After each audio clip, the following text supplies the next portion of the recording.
Akkam jirtu Moosisaadha. Har'a immoo paartii 3 fi isa dhumaa waliin ilaallee xumura irratti immoo gaaffii intiraansii yuunitii kana keessaa ba'e waliin ilaallee kan xumurru ta'a. Isinis akkuma kana dura yuutuubii keenya sabiskiraayib gochuu, viidiyoo keenya laayik, sheer gochuu akkasumas immoo waan akka fooyya'uu barbaaddan waan isinitti dhaga'ame koomentii jalatti nu barreessuu akka hin daganne isiniin jedha. Kallattumaan gara viidiyoo narraaf qabadhee isinii dhufeetti darba. Tooppikiin keenya irraa graphical method of solving quadratic equation jedha. Isa dura konseptii meenii ta'e tokko isinitti agarsiisu maalidhaa fi iddoo garaagaraatti nu fayyada waan ta'eef giraafii kaasuudhaaf, fankishiniidhaaf akkasumas rileeshiniidhaaf giraafii kaasuudhaaf waan meenii ta'e lama beekuu qabna.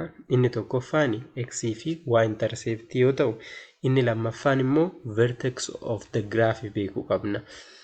Vertex fi akkasumas y and x interceptii kana barbaaduudhaaf akkamitti barbaadna kan jedhu jalqaba irratti isinitti agarsiisa. Fakkeenyaaf giraafii kana yoo fudhanne giraafii kana kaasuudhaaf amma wanti meenii ta'e jalqaba irratti nuti beekuu qabnu tokkoffaa x fi y interceptii bakka kana jiru beekuu qabna. Inni lammaffaa immoo x fi y interceptii iddoo kana jirus beekuu qabna jechuudha. Akkamitti isa beekna? Akkasumas vertex bakka kana jirullee beekuu qabna. Akkamitti isa beekna kan jedhuufi jalqaba irratti vertex isinitti agarsiisu. Vertex of the graph. Giraafiin kun amma upward parabolaadha mitiire downward parabolaas yoo ta'e immoo iddoo kanatti vertex qaba. Vertex kana beekuun maaliif nu barbaachisaa? Jalqaba viidiyoo kanaan dura irratti akkuma jenne minimum and maximum value of the graph jenne mitiire minimumii fi maximum value of the graph akkanumatti ilaallee fakkeenyaaf inni kun minimumii qabaata yoo upward ta'e yoo immoo downward ta'e maximumii qabaata jenneetuma bira dabarre. Garuu iddoo maximumii sanitti lakkoofsi jiru meeqa jechuun fakkeenyaaf iddoo kana bira yoo fudhanne x interceptiin lakkoofsa ta'e tokko akkasumas y interceptiin lakkoofsa ta'e tokkotu jira mitiire lakkoofsa sana akkamitti beekuu qabna kan jedhuufi gabaabumatti fakkeenyaaf foormulaan quadratic equationii tokko akkatti osoo nuu kenname x square minus 3x plus 8 less than or is equals to 0 osoo jenne vertex beekuudhaaf jalqaba irratti x coordinateii barbaanna. X coordinateii maalidhaa fi vertexiin x, y ta'eetu nu ta'a mitiire x, y dhaan barraa. X jalqaba x eega barbaanne booda x value x arganne san immoo equationii kana keessa substitute goonaa jechuudha. Fakkeenyaaf x akkamitti barbaannaa? X minus b over 2a qofa. B'n kamiidha? Fakkeenyaaf isa kana yoo fudhanne n iddoo kana kan jiru variabilii kana duuba kan jiru constant numberii kana mitiire fakkeenyaaf as bira 1x waanitu jira mitiire yaamnu malee akkanumatti akka waaniin bakka kana jiru hin beekne. Bakka kana kan jiru waanidha. X duuba kan jiru immoo as bira minus 6dha. Inni kun immoo cdha. Cdha yeroo garagara minus 6 bakka kana jiru kun b bakka bu'a. 8 as bira jiru kun immoo c bakka bu'a jechuudha. Kanaaf value x bakka vertex irra jiru kana akkamitti beekna? Minus b over 2a. Egaa kan arganne immoo y as bira jiru kana lakkoofsa ta'e tokko hin arganna mitiire asitti substitute goona. Fakkeenyaaf isa kana keessatti amma fakkeenyaaf minus b'n minus 6dha mitiire minus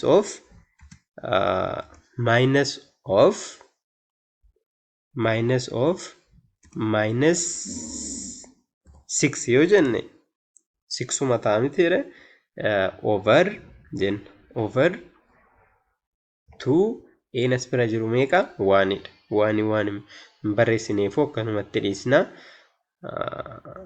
yeroo san kun meeqa ta'a? Maayinasiidhaan pilaasii ta'a miti 6/2 jechuun is equals to meeqa? 6/2 3dha jechuudha. Vaaliyuun x bakka kana jiru 3dha. Vaaliyuun y yoo 3 iddoo kana yoo buusne 3 square jechuun 9dha. Minus yookaan immoo bakka kanatti akkasinitti mul'atutti isin yaa jedhuun inni kun qofaadha. Isa kana value x arganneerra koomadhaan adda baasee x square jechuun 3 square value'n x 3dha jenne miti 3 square 9dha. 9 minus 6 bakka kana jira 6 times 3dha miti plus hin jiru 3 in the bracket plus 8 kun meeqa? Kun 18 miti 18 minus 18 plus 18 kun 10dha. 9 minus 10 jechuudha minus 1dha jechuudha. Kanaafuu vertexiin giraafii kanaa akkam ta'a? Vertexiin giraafii kanaa in the bracket x value x arganne 3, minus 1dha jechuudha. Minus 1dha jechuudha. Maaltu vertexiin kanaafuu giraafii kana amma yoo solve goonu vertexii bakka kana jiru kana arganne jechuudha. Fakkeenya kan lakkoofsan jiru osoo isin yoo jedhe asirratti giraafiin ka'eera. Vertexii isaa nuu kennee fi kennuu baatee haa laalu fakkeenyaa fi x intercept qofa malee kennamee other example ni kun isa kana fakkeenyaaf asirratti haa laalu x square minus 8x minus 12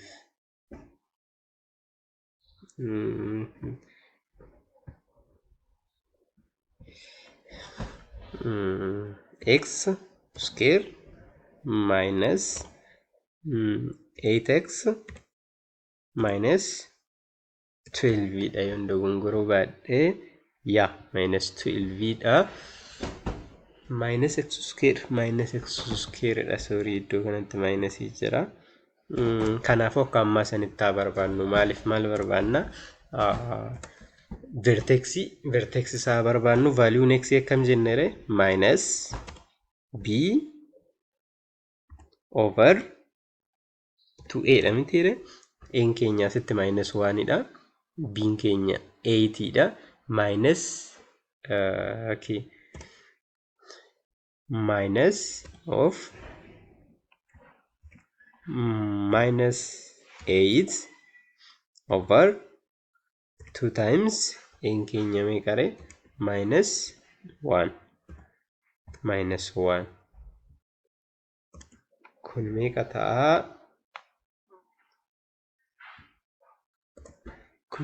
ta'a? Minusii kun minusiidha. Asitti meeqa ta'a kun 8 asitti kun 8 minusiin iddoo kana lamatu jira pilaasiidha. Kanaafuu 8 over minus 2 jechuudha. Kun karaa biraatiin is equals to 4 minus 4 is equals to x dha jechuudha. Kun x dha jechuudha. Y immoo y is equals to iddoo kana minus 4 yaa buusnu minus 4 square mean 60 dha miti 16 minus iddoo kana minusii yoo buusne plus ta'a. Plus 8 times 4 32 minus 12 kun meeqa? 48 minus 48 minus sorry kun as bira maayinasii waan jiruuf maayinasiin iddoo kana hin jiraata. Kana lamaayyuu walitti daanee 28 dha. Walqixa ta'a is equals to 28 kun 2 minus 32 minus 28 ta'a which is equals to 4 ማለት ነው 4 jechuudha 4 kanaafuu vertexin keenya maal ta'are minus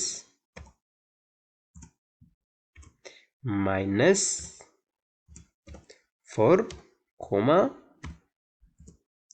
4 jechuudha 4 minus 4 4 kun vertexii keenya vertexii graafii yoo kaasnu vertexii haaluma salphaadhaan akkatti beekuu dandeenya jechuudha. Kabiraa maalidha? Kabiraa immoo kun asitti vertexichi fakkeenya isaan hojjetee ture asirraa cheekaa goonu kun minus 4 dha vertexii akkatti barbaannaa jechuudha. Kabiraa x intercept dha. X intercept immoo akkamitti barbaanna ka jedhu asirraa ilaallu. Okay. Graphically quadratic equation solve gochuudhaaf conditionii lama qabna. Isa conditionii lamaan kanaafuu fakkeenya tokko sinitti agarsiisu. Fakkeenyaaf akka kanatti perfect square yoo ta'e fakkeenyaaf x square plus 4x plus 4 yoo ta'e kun amma perfect square dha. Akkamitti y and x intercept barbaaduu dandeenya kan jedhuu fi yoo akkatti perfect square ta'e lakkoofsa lama barbaanna. Square jechuun akkanatti paraboolaa ta'a miti quadratic equation yeroo hundaa wantiin isaa maalidha graafiin isaa kanaafuu x intercept lama qabna jechuudha. Y interceptiin illee lama ta'a. Interceptota kana lamaan qabna. Isa kana lamaan akkamitti barbaanna? Lakkoofsa lama barbaaduu qabna jechuudha. Lakkoofsa sana akkamitti barbaanna? Lakkoofsota lama barbaanna maal? Ka baay'atanii bii ta'an fakkeenyaaf lakkoofsonni kaw and r osoo jenne kaw plus r is equals to b ta'uu qaba. Akkasumas kaw times r is equals to iddoo kana bira a tu jira jenne mitiire inni kun immoo c ta'a. ac ta'uu qaba jechuudha. Kana lamaan waliin baay'atee fakkeenyaaf lakkoofsonni sun eenyudha? Baay'atee afuran ta'u ida'amee afuran ta'u baay'atee immoo AC jechuun een iddoo kanatti waanidha waan ta'eef fooruma qofa ta'a jechuudha. Kanaafuu baay'atee afuran ta'u ida'amee afuran ta'u eenyudha? Lamaa fi lamaa jechuudha. Lakkoofsonni sun lama yeroo lama ta'a jechuudha. Kanaafuu x plus 2 comma or in the bracket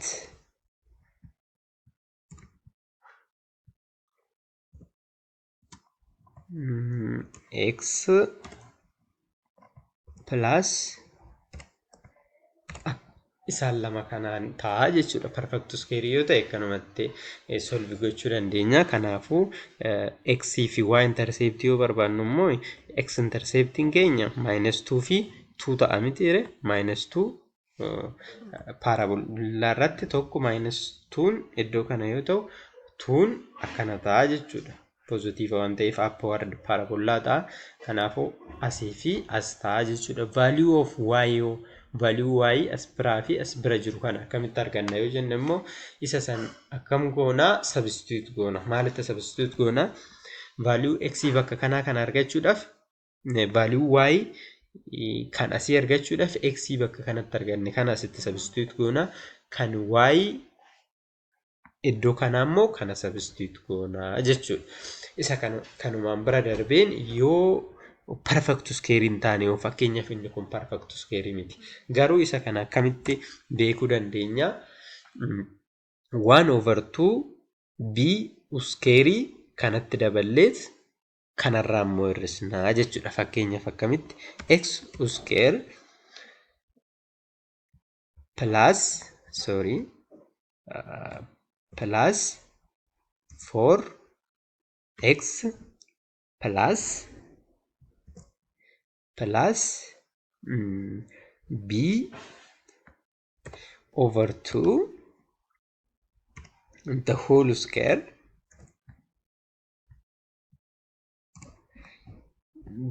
square goonet asitti egaa kana daballeen booda plus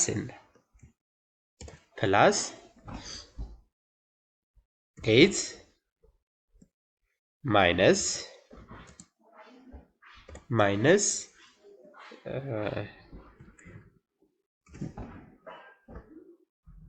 b over 2 the whole square jennaa jechuudha.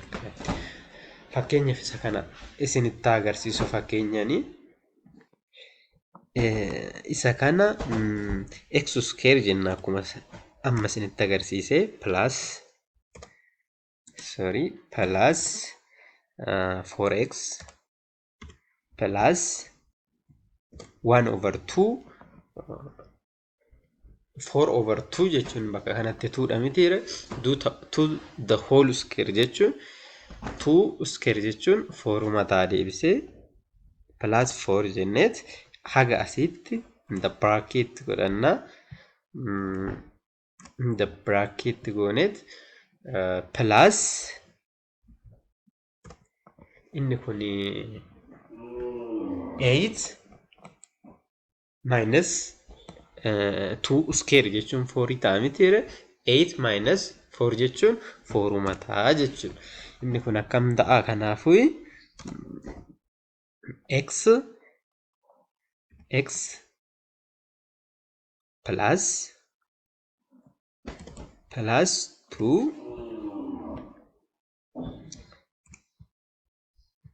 isa kana akkuma duraatti jechuudha. Kun perfect square itti deeffanne. Kanaafuu x plus 3 x plus 2 ammas x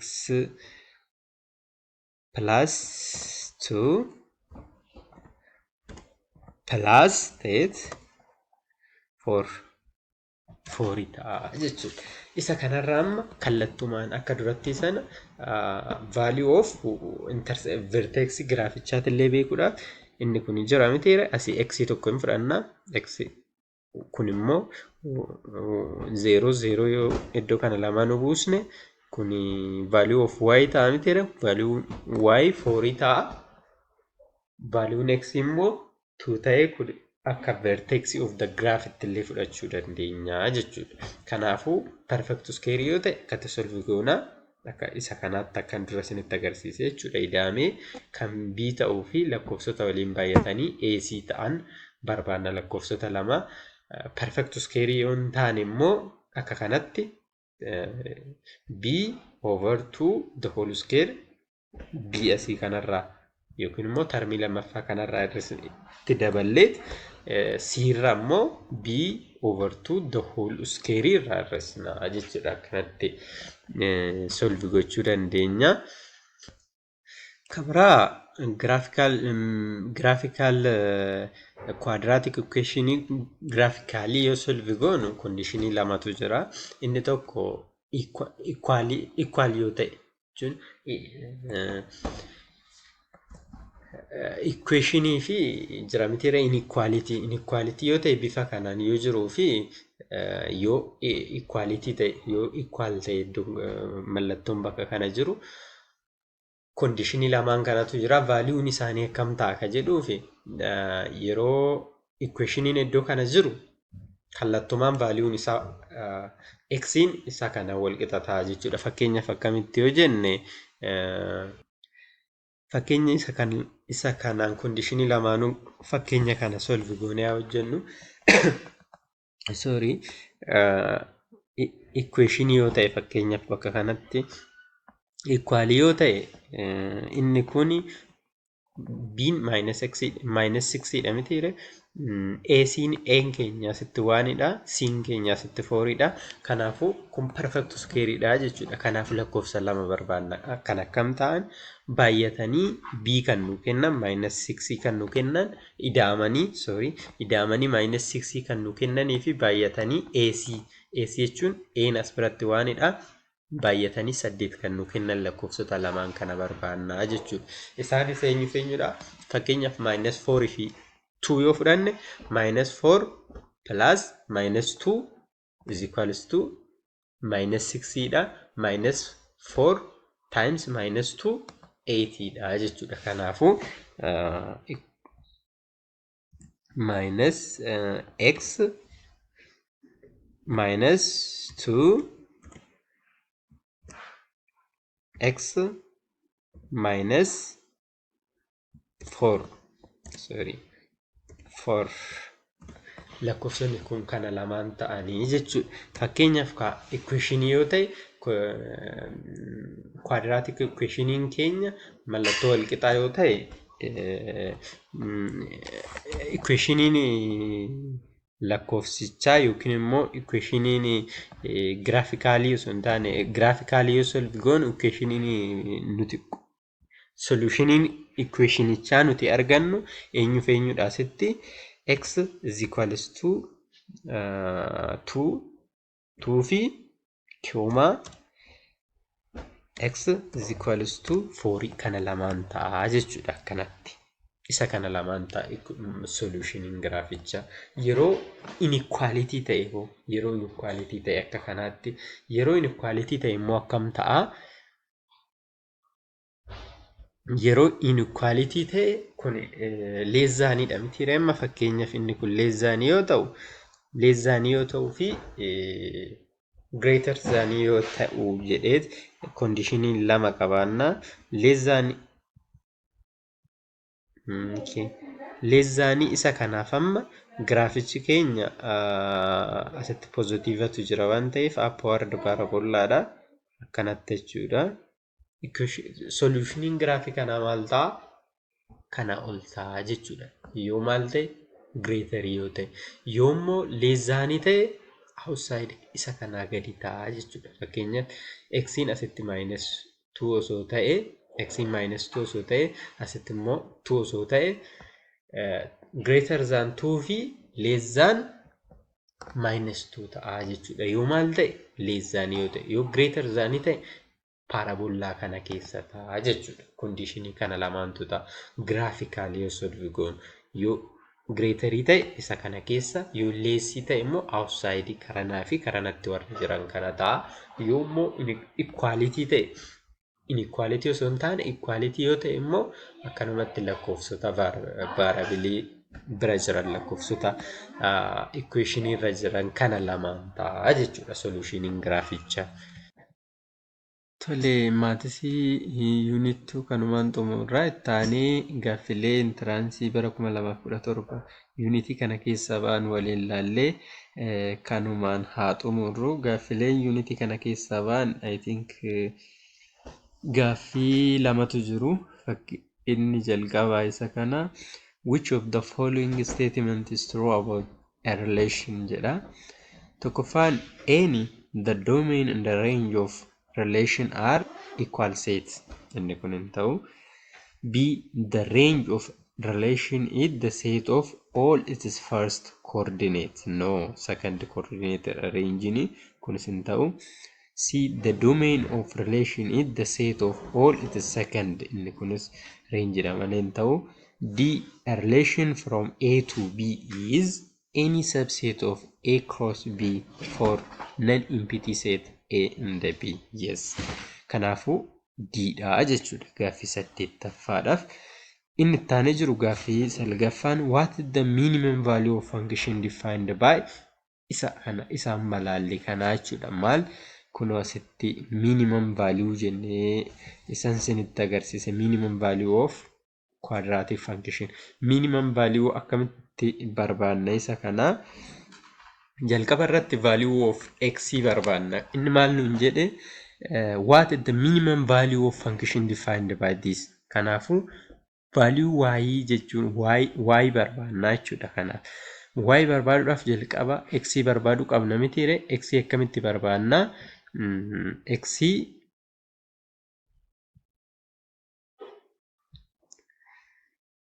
x'n akkam jennee jire minus b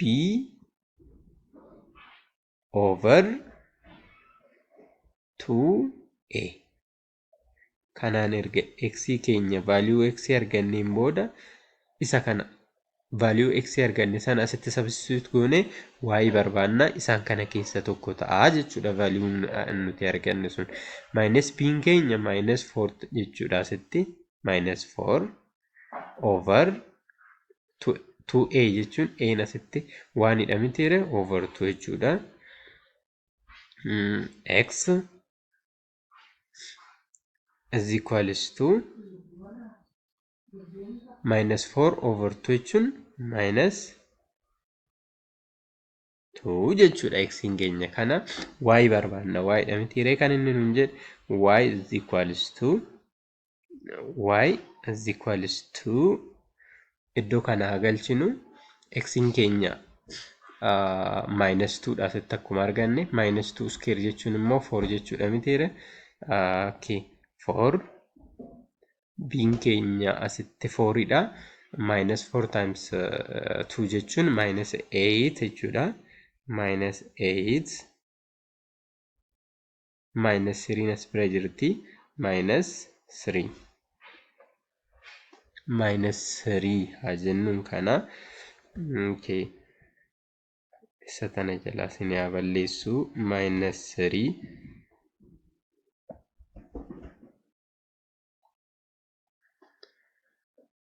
sana booda okay 4 inni kun 4 ta'a 4 minus 11 8 plus 3 mean 11 y is equals to 11 sorry inni kun 11 dha.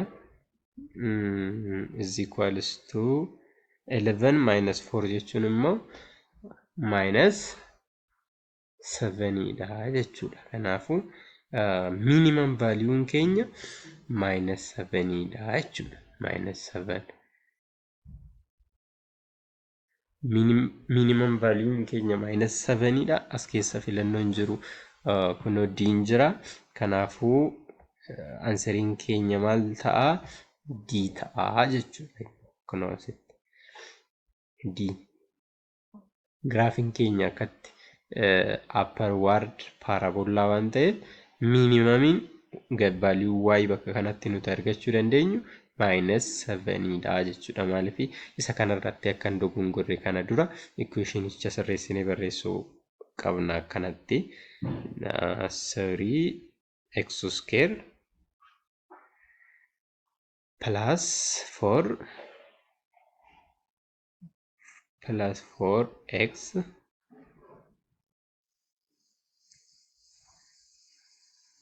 minus 3